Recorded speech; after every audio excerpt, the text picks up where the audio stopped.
성도 여러분 안녕하세요. 우리 각 가정에서 예배드리고 계시는 모든 분들도 안녕하시죠? 날씨가 정말 추움에도 불구하고 이렇게 정말 적은 소수의 무리가 이 추위를 뚫고서 나와서 함께 예배드리고 또 각 가정에서 함께 예배를 드릴 수 있게 되어서 너무 감사합니다.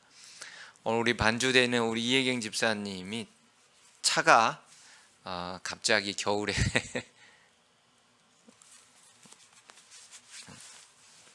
겨울에 상태가 갑자기 안 좋아져 가지고 못 오게 됐다고 합니다. 교회 차도 그렇고 제 차도 그렇고 요즘 기온이 너무 낮아 가지고 이 배터리나 여러 가지 문제들이 많이 생기는 것 같습니다. 미리미리 잘 점검이 필요할 것 같습니다. 오늘은 출애굽기 33장에 있는 내용의 말씀을 보겠습니다. 너희의 단장품을 제하라 라는 말씀을 가지고 함께 살펴보러 가는데요. 일단 32장의 마지막 부분을 좀 보고 그 다음에 33장으로 넘어가도록 하겠습니다. 32장 31절로부터 35절에 있는 내용의 말씀을 제가 읽겠습니다. 출애굽기 32장 31절로부터 35절에 있는 내용의 말씀입니다. 모세가 여호와께로 다시 나아가 여짜오되 슬프도소이다. 이 백성이 자기를 위하여 금신을 만들어 싸우니 큰 죄를 범하였나이다. 그러나 이제 그들의 죄를 사하시옵소서. 그렇지 아니하시면 원하건대 주께서 기록하신 책에서 내 이름을 지워버려 주옵소서. 여호와께서 모세에게 이르시되 누구든지 내게 범죄하면 내가 내 책에서 그를 지워버리리라. 이제 가서 내가 내게 말한 곳으로 백성을 인도하라. 내 사자가 내 앞서 가리라. 그러나 내가 보응할 날에는 그들의 죄를 보응하리라. 여호와께서 백성을 치시니 이는 그들이 아론이 만든 바 그 송아지를 만들었음이더라. 모세가 마지막에 자신이 하나님께 나아가서 금송아지 만든 모든 사건에 대하여 다시 한번 하나님께 속죄를 하십니다. 그런데 그 과정 가운데서 마지막에 여호와께서 백성을 치시니 이는 그들이 아론이 만든 바 그 송아지를 만들어 씀이더라 라고 나와 있습니다. 근데 이 성경을 이 현대어의 성경에서는 여호와께서 백성을 무서운 전염병으로 치셨다라고 나옵니다. 뿐만 아니라 영어 성경에서는 대부분 플레이그라는 전염병으로 치셨다라고 나옵니다. 대부분의 영어 성경이요. 그것은 사실 원어 자체가 네게프라는 전염병을 의미합니다.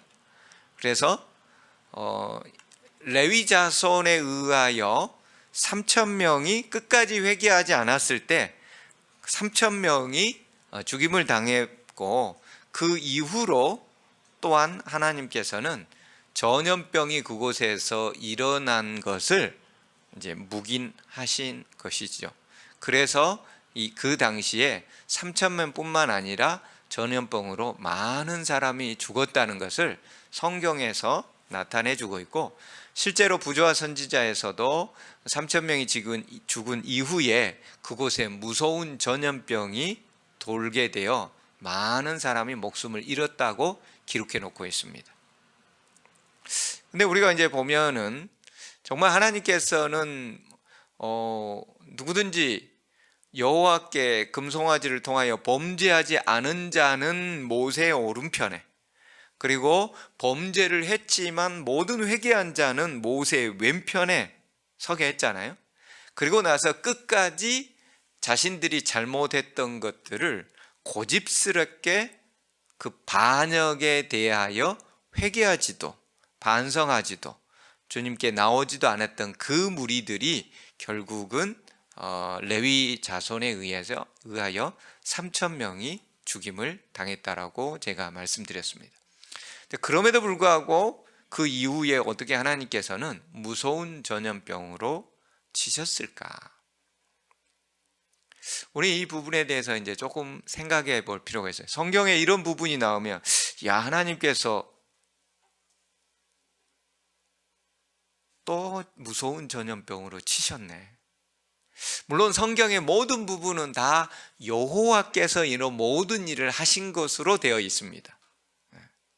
그럼에도 불구하고 우리가 이런 부분에 있어서 사랑의 하나님과의 조화성, 그리고 사랑과 공의와 이런 모든 것들의 조화성을 한 번쯤 생각해 볼 필요가 있어서 오늘 이 부분을 넣었습니다.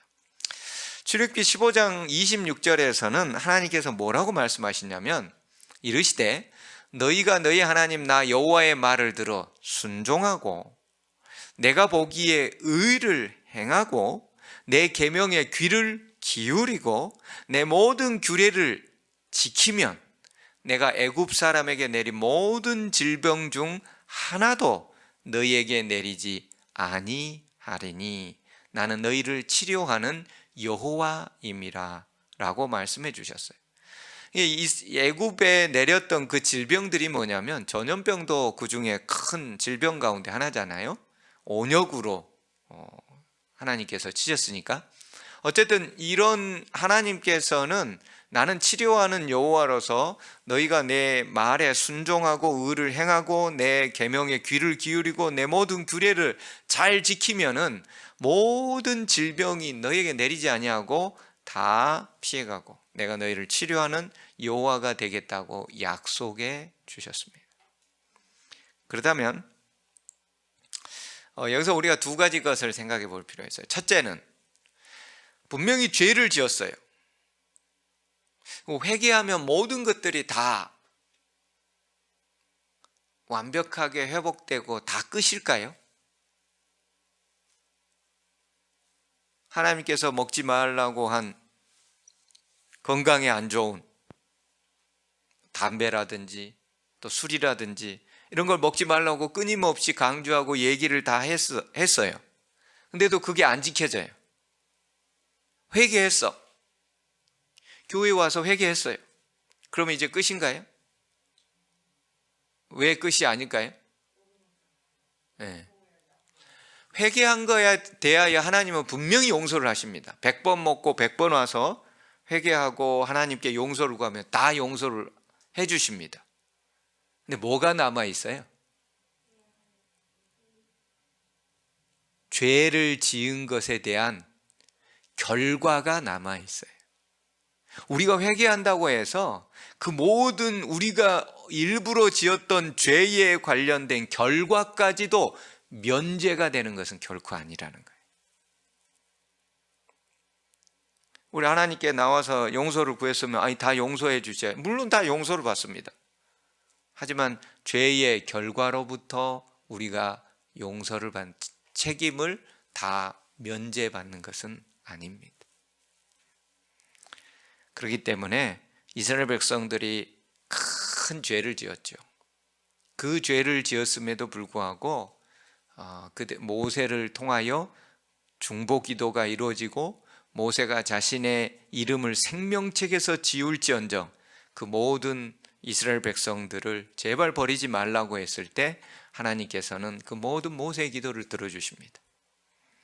그랬음에도 불구하고 그 죄의 결과는 그 자손들이 극악하게 그 모든 것들을 주도해 가지고 냈지만 회개했던 사람들 중에도 하나님의 보호의 이 장벽이 이스라엘 백성들이 또 그 죄를 지음으로 인하여 보호의 장벽이 잠깐 없어졌을 때 이스라엘 백성에게는 결국 전염병이라는 게 들어왔죠. 하나님의 보호 아래 있을 때는 전염병이 못 들어왔지만 그들이 범죄함으로 인하여 그들이 이 보호막을 스스로 뚫고 나가버린 상황이 된 거예요.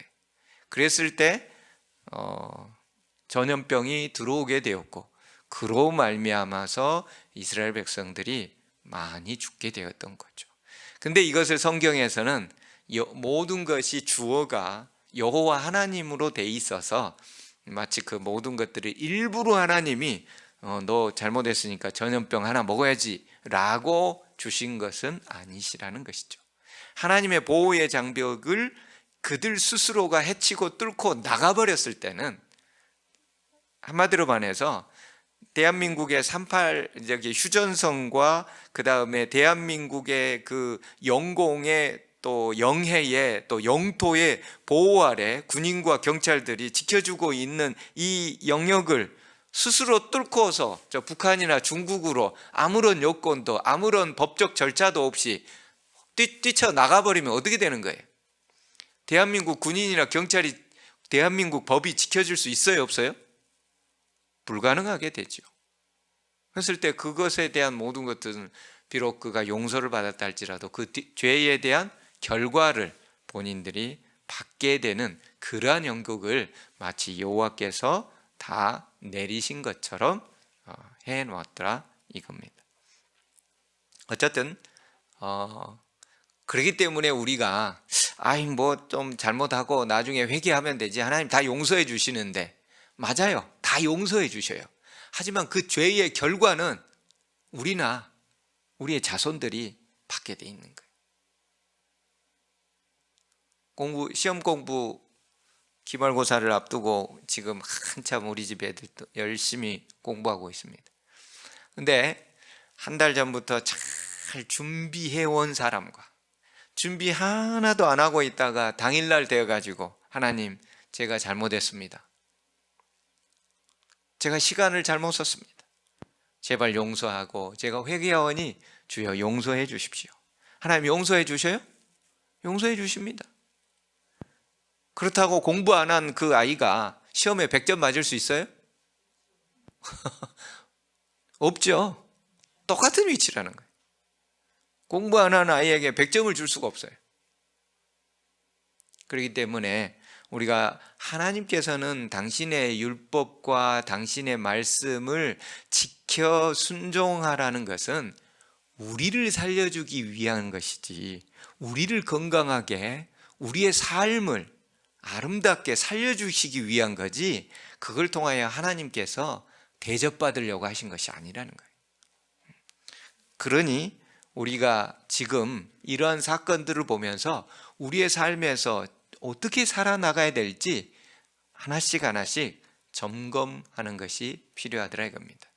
자, 오늘은 출애굽기 33장 1절로부터 5절을 먼저 읽어보도록 하겠습니다. 제가 헐수절을 읽겠습니다. 우리 성도님들께서 짝수절을 성경을 보면서 읽어주세요. 여기 화면에는 짝수절인지 헐수절인지 전혀 구별할 수 없습니다. 33장 1절로부터 제가 헐수절 5절까지만 읽겠습니다. 여호와께서 모세에게 이르시되 너는 네가 애굽 땅에서 인도하여 낸 백성과 함께 여기를 떠나서 내가 아브라함과 이삭과 야곱에게 맹세하여 내 자손에게 주리라고 한 그 땅으로 올라가라. 내가 사자를 너보다 앞서 보내어 가나안 사람과 아모리 사람과 헷 사람과 브리스 사람과 히위 사람과 여부스 사람을 쫓아내고 너희를 적과 꿀이 흐르는 땅에 이르게 하려니와 나는 너희와 함께 올라가지 아니하리니 너희는 목이 곧은 백성인즉 내가 길에서 너희를 진멸할까 염려함이니라 하시니, 백성이 이 준엄한 말씀을 듣고 슬퍼하여 한 사람도 자기의 몸을 단장하지 아니하니, 여호와께서 모세에게 이르시기를 이스라엘 자손에게 이르라. 너희는 목이 곧은 백성인즉 내가 한순간이라도 너희 가운데에 이르면 너희를 진멸하리니 너희는 장신구를 떼어내라. 그리하면 내가 너희에게 어떻게 할 것인지 정하겠노라 하셨습니다. 여기까지 읽도록 하겠습니다. 오늘 보면은 하나님께서 1절부터 보면은 모세에게 말씀하십니다. 모세야, 네가 애굽 땅에서 인도해낸 백성. 하나님께서는 다시 한번 모세에게 네가 애굽 땅에서 인도해낸 백성이라고 얘기를 하십니다. 즉 하나님의 백성이란 말을 내 백성이라는 말을 하지 않으시죠. 그러면서 여기를 떠나서 내가 아브라함과 이삭과 야곱에게 맹세하여, 여기서도 그러죠. 네 자손에게 주기로 한 그 땅으로 올라가라. 내가 사자를 너보다 앞서 보내요. 가나안 사람, 아모리 사람, 헷 사람, 브리스 사람, 히윗 사람, 여부스 사람을 쫓아내고 너희를 젖과 꿀이 흐르는 땅에 이르게 하겠다.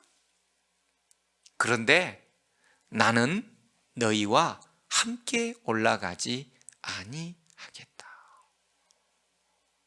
그러면서 너희는 목이 곧은 백성이라는 말을 2번씩이나 얘기를 합니다.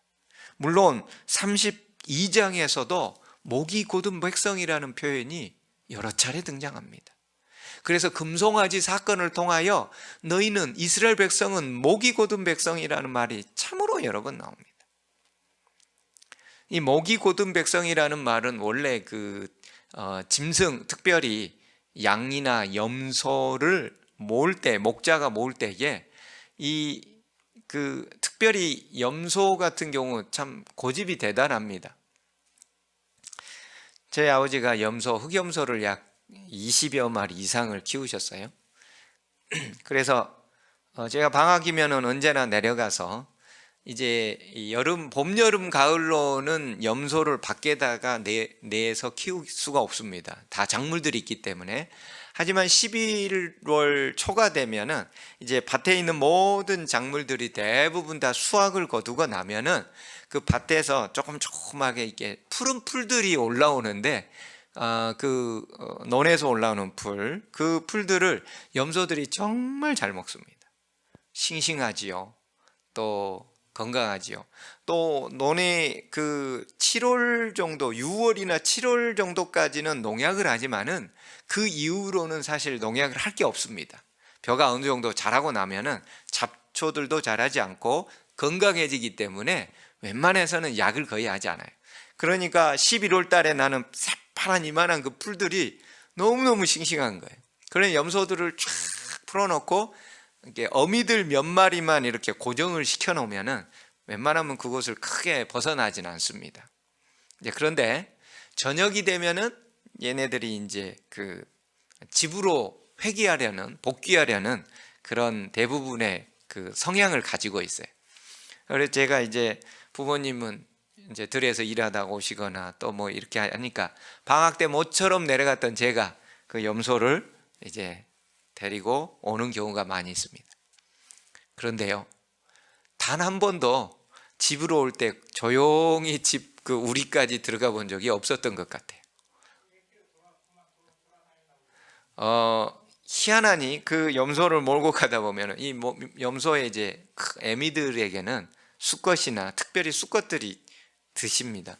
그 수컷들은 이 목줄을 해가지고 끌고 다니는데, 그 염소들이 꼭 끌고 다니다 보면은 나무나 이런 데가 있으면 꼭 그쪽으로 돌아가요.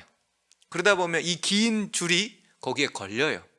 그러면은 이쪽으로 그쪽으로는 이제 길이 아니기 때문에 길 있는 쪽으로 잡아다니면 거의 죽을지언정 그 목을 내놓고 그 목이 이렇게 끌려가서 몸이 대굴대굴 할지언정 그 올바른 길로 안 가고 그 없는 길로 그걸로 가려고 합니다. 한두 번이 아니고 거의 매일 그랬던 것 같아요. 염소를 데리고 오다 보면. 이게 목이 곧은 백성의 표현이 바로 그런 모습입니다. 염소를 끌고 오면은 그 놓아져 있는 올바른 길, 그 집으로 가는 올바른 길로 안 가고 일부러 다른 길로 돌아가 가지고 목을 잡고 끄집고 오는데 거의 목이 떨어질지언정 그것을 그 주인이 또 목자가 인도해 주는 그 길로 안 가려고 아주 발버둥을 칩니다. 그러면서 이제 숨을 못 쉬니까 소리를 지르죠. 매 하고 혀를 내밀고서. 그럼에도 거의 죽을지언정 돼도 안 와요. 이게 목이 곧은 백성의 표현입니다. 이스라엘 백성이 지금 하나님 보시기에 그렇다는 거예요. 여러분, 이스라엘 백성이 어떤 백성이에요? 10가지 재앙이 이집트 바로 왕, 당대 최고의 대제국에 하나님께서는 모세를 통하여 이 10가지 재앙을 내리잖아요. 그리고 그 모든 재앙 가운데 이스라엘 백성은 단 하나도 피해가 없이 그 모든 것들을 다 비껴가도록 해주셨어요. 그리고 이 이적들을 경험했던 이집트 백성들과 바로 왕은 도무지 견딜 수가 없어서 모세와 그의 백성들, 야, 네 백성들 데리고 나가라. 그러면서 성경은 분명히 얘기를 했습니다.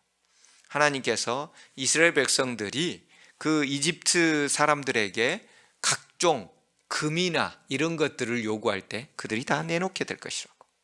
그래서 그들은 금과 은과 각종 귀금속들을 이집트 백성들로부터 받아가지고 그들이 나왔습니다.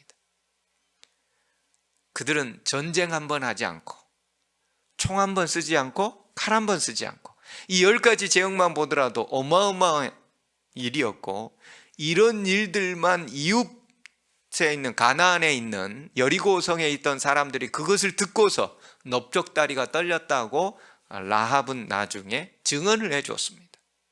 이러한 위대한 일들을 경험했던 그들, 그것뿐이었습니까? 홍해 앞에 그들이 길이 없을 때 하나님은 바람을 통하여 길을 내셔서 홍해의 길을 내 마른 땅으로 걷게 해주시죠. 이런 이적을 세상에 어떤 백성이 보았겠습니까? 그것뿐만 아닙니다. 가는 길마다 만나를 통하여 그들은 아무것도 먹을 것이 없음에도 불구하고 하늘에서 매일 만나가 내렸어요. 굶어 죽을 걱정이 전혀 없는 거예요. 옷도 떨어지지가 않아요. 그리고 밤에는 불기둥이, 낮에는 구름기둥이 추위와 더위를 다 막아주는 거예요. 이런 하나님의 위대한 임재, 현현, 이것이 끝이 아니죠. 마라의 쓴물을 단물로 바꿔주셔서, 그리고 광야에서 바위 가운데서 생수가, 여러분 200만 명이 생수를 단번에 마시기 위해서는 우리 수돗물 요 정도 갖고 될까요? 안 될까요? 모르긴 몰라도 저보다도 훨씬 더 큰 수메타짜리의 물줄기가 싹 쏟아져서 그 백성들이 있는 가운데로 쭉 흘러 넘쳐야 200만 명이 아마 풍성하고 목마르지 않게 넉넉하게 마셨을 것입니다. 이런 위대한 기적들을 봤던 그들이 하나님과의 언약을 맺잖아요. 출애굽기 19장 20장. 그래서 우리가 모두 이 율법과 하나님이 주신 계명들을 다 지켜 행하겠습니다 라고 언약을 다 맺은 다음에 그들이 뭐 한 거예요? 금송아지를 만 거예요. 그런 모든 것들을 다 보고서 우상을 만들지 말라고 한 그 명령까지도 다 바꿔서도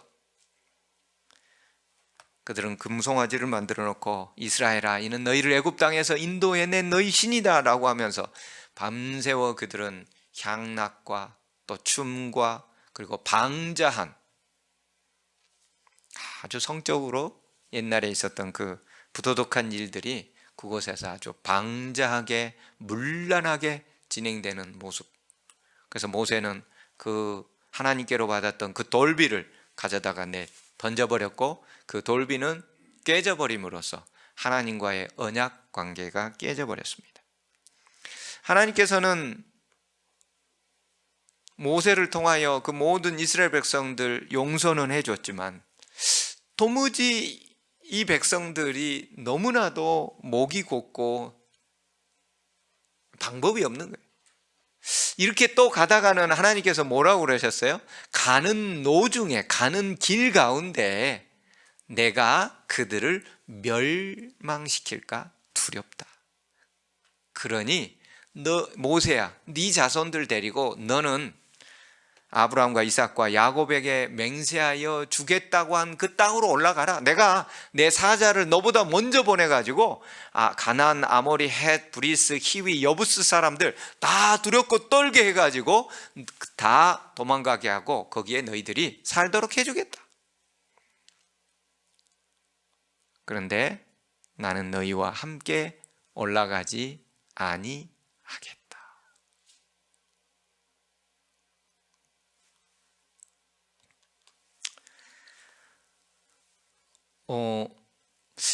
이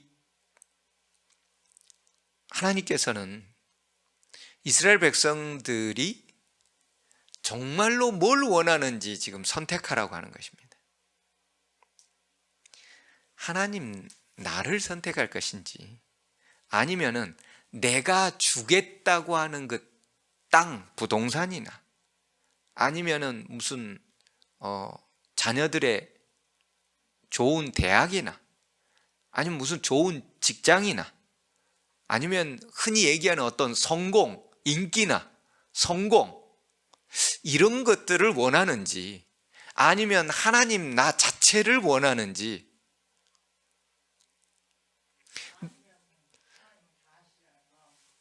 하나님 다 아시죠? 그래서 이스라엘 백성에게 선택하라고 하는 거예요. 너희들은 목이 곧은 백성인데, 너희들 내가 너희들에게 주겠다고 하는 거 내가 다 주겠다는 거예요. 너희들이 원하는 게 땅이야? 가나안 땅 다 주겠다는 거예요. 너희들이 원하는 게 자녀의 좋은 대학인가? 좋은 대학 들어가게 해주겠다는 거예요. 너희들이 원하는 게 합격인가? 합격 주겠다는 거예요. 너희들이 원하는 게 성공인가? 주겠다는 거예요. 너희들이 원하는 게 건강인가? 건강 주겠다는 거예요. 근데 나는 너희하고 함께 가지 않겠다.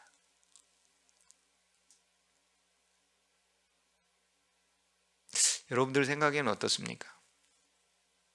하나님이 부동산 주겠대요. 강남에 빌딩을 주겠대요. 하나님이 내 건강이 안 좋은데 건강 주시겠대요. 아픈 병 없이 해주고, 우리 집에 가족이 누구 아픈데 낫게 해주시겠대요. 우리 집에 누가 대학에 지금 간당간당하고 그러는데 합격시켜 주겠대요. 우리 집에 자녀가 지금 결혼을 못하고 있는데 훌륭한 배우자로 결혼시켜 주겠대요. 너무너무 훌륭한, 다 해주겠대요.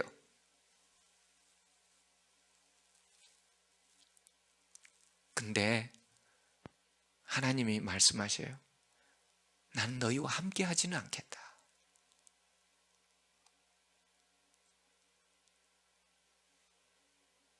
오늘 우리가 하나님을 믿는 목적이 뭘까요? 이스라엘 백성들은 적어도 지금 이 순간까지 하나님을 따라온 것의 목적이 무엇이었음을 하나님이 지금 보여주냐면, 너희들 땅 준다 해서 온 거잖아. 노예 신분에서 해방시켜 주니까 온 거잖아. 응? 안 좋은 직장 다니다가 좋은 직장으로 돈 많이 주고 또 남들 부러워할 만한 그런 직장 준다고 하니까 온 거잖아. 하나님 믿으면 건강해진대. 뭐 뉴스타트도 하고, 그래, 건강 그거 주라고, 성공 주라고.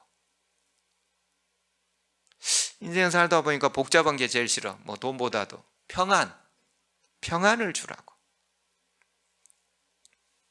하나님이 다 주시겠대요.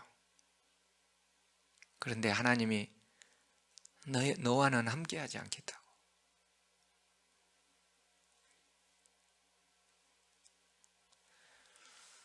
예수님이 이 땅에 오셨을 때 너희는 먼저 그의 나라와 그의 의를 구하라. 그리하면 이 모든 것들을 다 더해 주겠다라고 얘기해요. 그 모든 것들이 뭐예요? 건강, 부자 되는 거, 또 뭐 여러 가지 것들, 성공이라는 거. 근데 사람들이 하나님을 믿으면서 하나님이 자신의 성공이나 어떤 것들을 이루기 위한 수단이에요, 수단. 하나님의 능력을 받아서, 하나님의 지혜를 받아서 내가 이루고자 하는 것들을 이루어내는 수단으로 생각하는 거예요. 하나님이 그럴 때는 내가 함께 가지 않겠다는 거예요.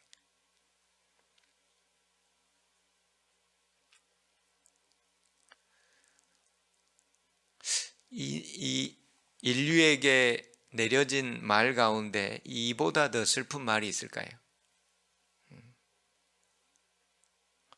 나는 너희와 함께 가지 않겠다.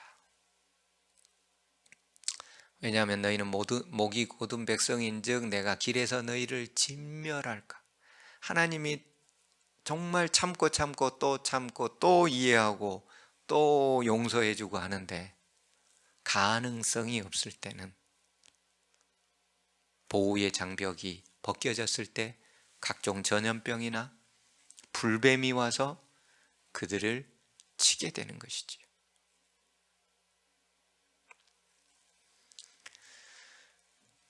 그러면서 모든 백성을 진멸할까 하니라 라고 했을 때 백성들이 이 말을 듣고서 한 사람도 자기의 몸을 단장하지 아니하니.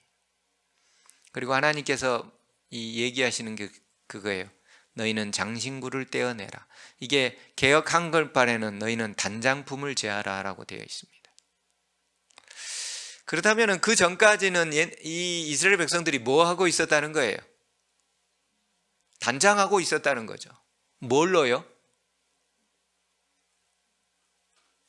뭘로 단장하고 있었을까요? 장신구죠, 장신구. 장신구를 제하라고 그랬잖아요. 금, 귀고리, 목걸이, 팔찌, 반지, 각종 귀금속들.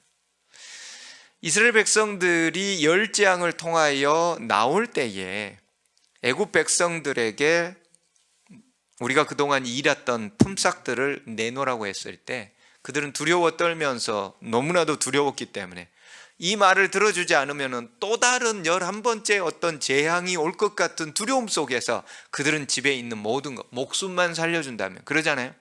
목숨만 살려준다면 다 내서 그들이 받아가지고 가져오게 됩니다. 그리고 그들이 홍해 사건과 또 마라의 쓴물 사건과 광야의 반석에서 물이 나오는 그 모든 사건과 심지어 이 금송아지 사건이 있던 이 시간까지 그들이 뭐하고 산 거예요? 그걸로? 단장하고 산 거예요. 그러니까 단장하지 말라고 그랬잖아요. 단장품을 심지어 떼어 다 던져버리라는 표현입니다. 이게 단장품을 제하라, 그냥 제하라 이게 아니고 사실은 성경의 그 원어의 의미는 단장품을 모두 다 버려버리라는 의미예요.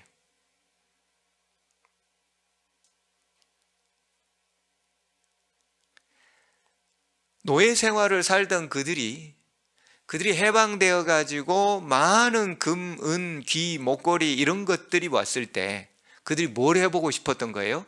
애굽 사람들처럼 멋지게 단장해보고 싶었던 거예요. 그래서 그 광야 가운데서 그들은 매일매일 단장한 거예요. 다른 사람에게 멋지게 보이고. 근데 놀라운 것은 그 단장품이 뭐가 돼버렸죠? 사실은 금송아지가 된 거예요.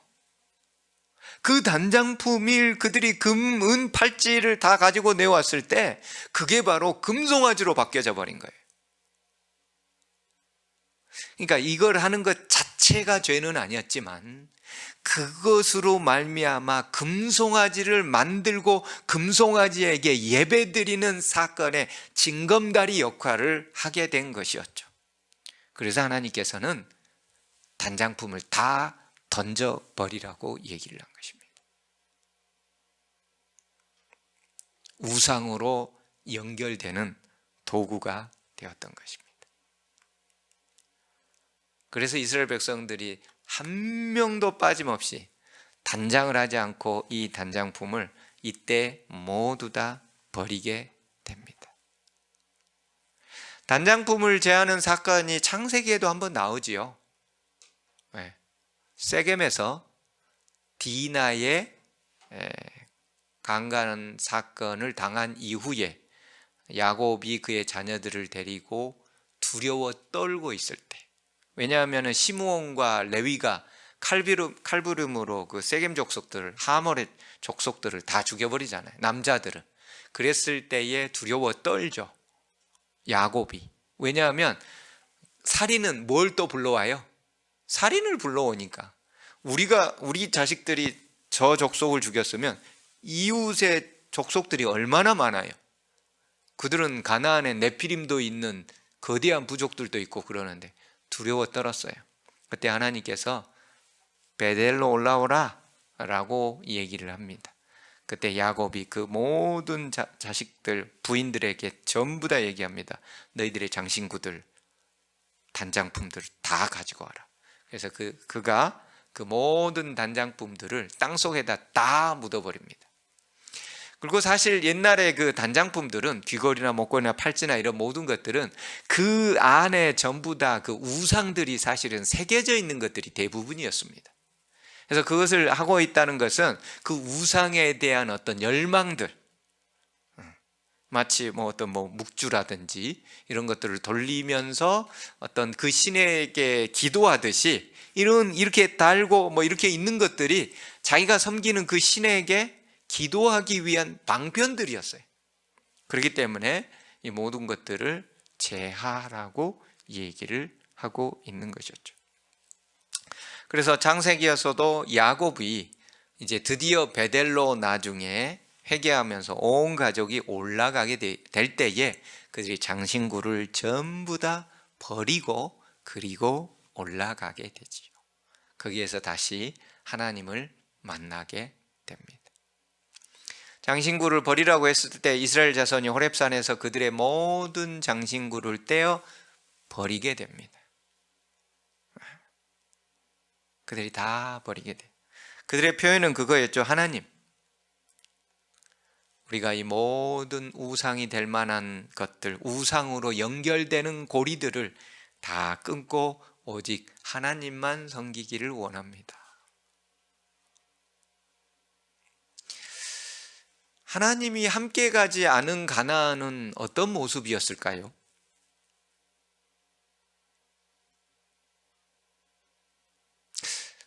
저는 불교 집안에서 태어나서 중학교 때 이제 하나님의 섭리 가운데서 삼육중학교를 정말 기이한 방법으로 입학하게 되고 하나님을 알게 되면서 이제 교회 내에 있고 또 한때 방황도 했지만 어쨌든 교회 내에 있으면서 저는 삼육대학을 다니기 전에 일반 대학을 다녔기 때문에 많은 주변에 그 일반 대학을 다니면서 신앙을 했던 그 친구들이 있습니다. 특별히 그 당시에 80년대에 그 대학에서 그 카이스트라든지 이런 데를 가기 위해서 정말 열심히 공부했던 그 국립대 학생들이 있어요. 그 친구 중에 공부를 열심히 정말 잘했던 친구들,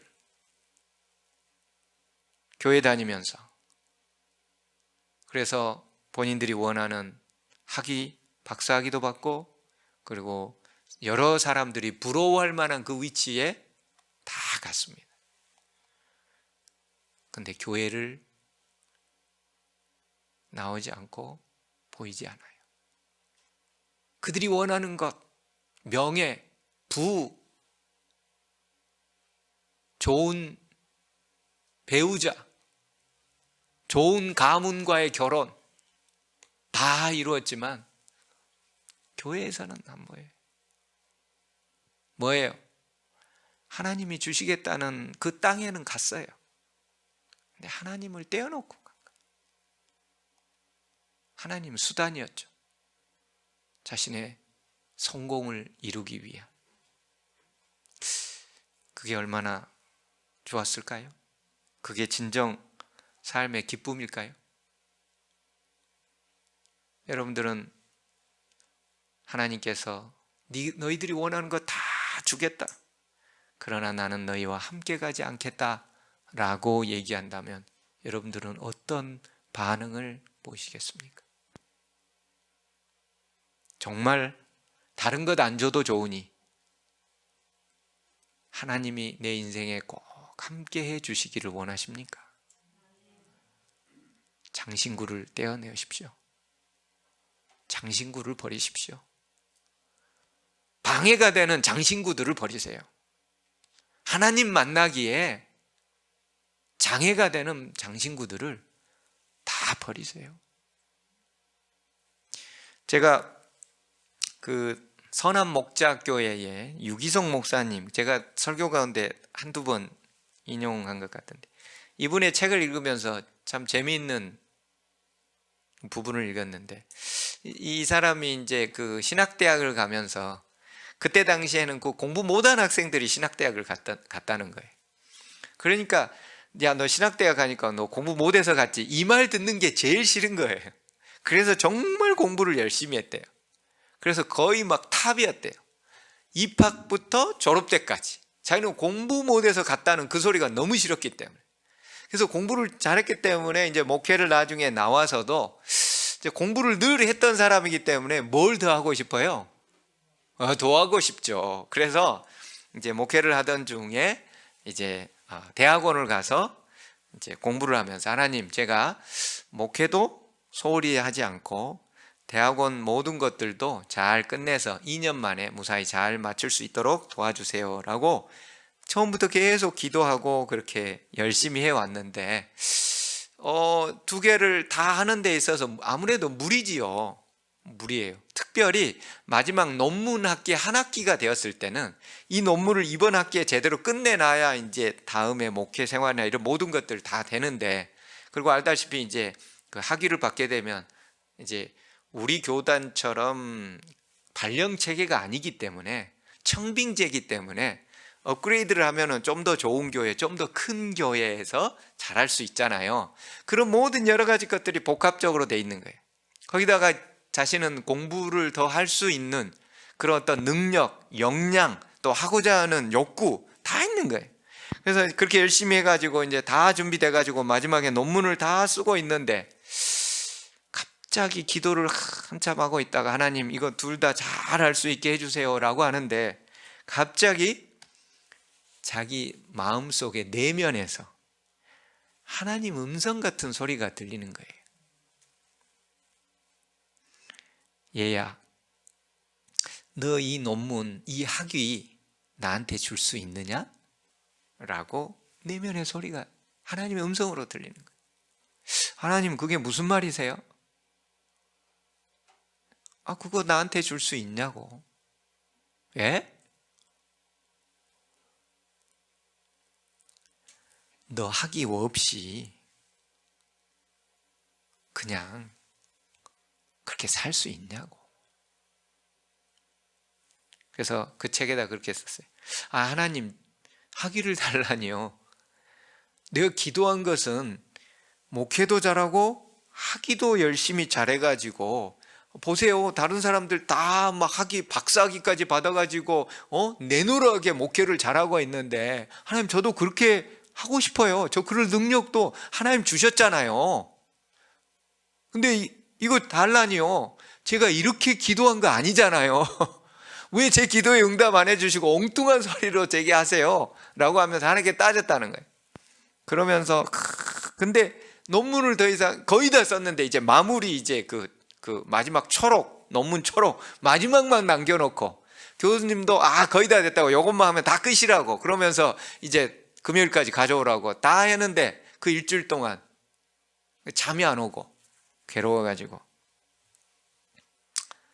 그분이 그러면서 나중에 금요일이 돼서 잠을 못 자다시피 하다가 그렇게 하나님께 기도했다고 그래요. 하나님, 이 학위 하나님께 드리겠습니다. 저 학위 없어도 됩니다. 하나님 한 분이면 됩니다. 저 그렇게 살겠습니다. 그리고 지도 교수님한테 가서 나 논문 쓰지 않겠다. 아니, 무슨 소리냐고, 지금 논문 다 쓴 것 알고 있다. 마지막 거 초록, 그 마지막 끝부분 그거 다 거의 다 된 건 나 다 알고 있는데 무슨 소리냐, 이제까지 나하고 다 해가지고. 논문은 그냥 혼자 하루아침에 쓰는 게 아니잖아요. 가서 교수님에게 이렇게 상담하면서 요건 요렇게 수정하고 요렇게 수정하고 해가지고 하는 거기 때문에 교수가 다 알고 있는데 무슨 소리냐? 아닙니다. 저는 논문을 통하여 학위를 받지 않겠습니다. 그리고 그가 막 울면서 하나님께 기도했다고 합니다. 그리고 그는 학위가 실제로 없어요. 대학원 그 석사학위 다 받을 수 있는 여건과 모든 게 됐음에도 불구하고 그는 없습니다. 하나님, 이 단장품, 나를 더 돋보이게 하고 내 스스로가 뭔가 잘난 것 같은 이 단장품, 학위라는 단장품 하나님께 드리겠습니다. 놀라운 것은 그것 때문에 이분은 더 큰 교회로 청빙을 받습니다. 그곳에서 다른 많은 이야기들을 듣더니 목사님의 그 부분이 가장 우리들을 감동시켰기 때문에 목사님을 부른 겁니다. 여러분, 우리가 하나님만을 원하고 있습니까? 아니면 하나님이 주시겠다는 다른 어떤 잡다한 복들을 우리는 원하고 있습니까? 하나님이 오늘 우리에게 선택하라고 합니다. 놀라운 것은요, 그 이후에 이스라엘 백성들이 울면서 단장품을 다 제거하고, 여기는 울다는 말이 안 나와 있는데 부조화의 선지자에 보면은 나와 있어요. 백성들이 눈물을 흘려요. 그러면서 모세가 그 가운데 있었던 그 하나님의 그 장막을 옮겨다가 진 밖으로 빼요. 하나님께서 명령합니다. 진 밖으로 빼라고. 같이 안 간다고. 진 밖으로 빼니까 이스라엘 백성들이 초조하게 있으면서 하나님이 이제 떠나지 않을까 하면서 눈물을 흘리는데, 모세가 그곳에 가서 그 장막에 들어가서, 하나님의 장막에 들어가서 또 백성들을 위하여 간절히 중재 기도를 합니다. 그때 9절이죠. 모세가 회막에 들어갈 때에 구름 기둥이 내려와 회막 문에 서는 모습을 보면서 백성들이 그곳에서 눈물을 펑펑 흘립니다. 그러면서 모든 백성이 다 일어나 각기 장막문에 서서 예배하더라. 이 말이 화이트보이는 눈물을 흘리면서 하나님께서 떠나지 아니하시고 구름 기둥으로 그들과 함께 있음에 그들은 그곳에서 각자 자신의 장막 앞에서 하나님께 경배하게 되었다고 합니다. 이스라엘 백성들은 이렇게 회개하고, 하나님, 가나안 땅이 없어도 하나님이 함께 해주시기를 간절히 바라는 가운데 구름 기둥으로 하나님이 그들과 함께 해주셨습니다. 오늘 우리 삶의 단장품을 제하라고 말씀하십니다. 너희의 단장품, 하나님을 만나기에 방해되는 단장품, 그것들이 언제든지 우상이 되어서 하나님과 나 사이를 가로막는 그 단장품을, 여러분 각자의 단장품이 다 달라요. 어떤 사람은 자식이고, 어떤 사람은 건강의 악습이고, 어떤 사람은 학이고, 어떤 사람은 돈이고, 어떤 사람은 친구 관계고, 어떤 사람은 인기고, 그 모든 단장품들이 여호와 하나님을 만나기에 방해가 되기 때문에 하나님은 너희의 단장품을 제하라 하십니다. 여러분, 하나님의 음성에 단장품을 제하는 모두가 되기를 간절히 바라며 말씀을 줄입니다.